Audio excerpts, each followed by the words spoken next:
There is someone watching this right now that is still holding on to someone that God has already asked you to let go of. And trust me, I know it's not that simple. As you've invested your times, your memories, your future, you thought with that person. Letting go doesn't always feel like obedience to God, a betrayal towards that person.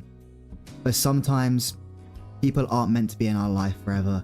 They're only meant to be a chapter of our story, not the whole book. You keep rereading that chapter over and over again, saying, what if, maybe if I did that, maybe we did this, all these things, and it's keeping you stuck in that chapter instead of embracing your destiny that God is calling you towards. You need to stop, otherwise you'll always be stuck in that chapter and not discover the new story God is trying to write in your life. And sometimes walking with God means walking away from things that seem familiar, even if it hurts. When you tried to grow in that relationship, it just held you down, not because that maybe that person was holding you down, but just the relationship itself.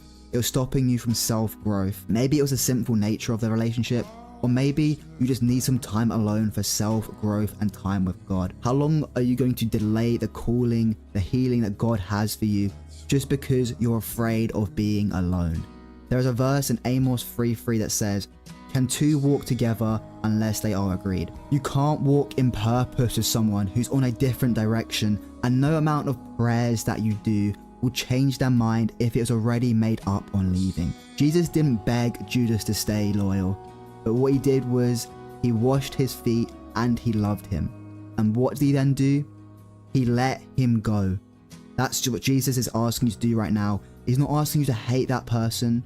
He's not asking you to say anything bad about that person. He is saying if you really love that person, you will let them go. Release them. Release the fantasies. Release the dreams that you had of them, the future with them. Just release it. Give it all to Jesus. Give it all to him. Release the what ifs. Release the maybes. Release the guilt.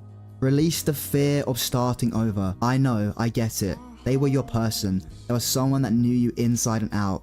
Someone that you thought you were going to spend the rest of your life with. But you have to let go so you can move on to the next chapter that God has planned for you. Because what God has planned for you on the other side of obedience is so far greater than what you're losing on the side of comfort. I love you, but Jesus, he loves you so much more. God bless.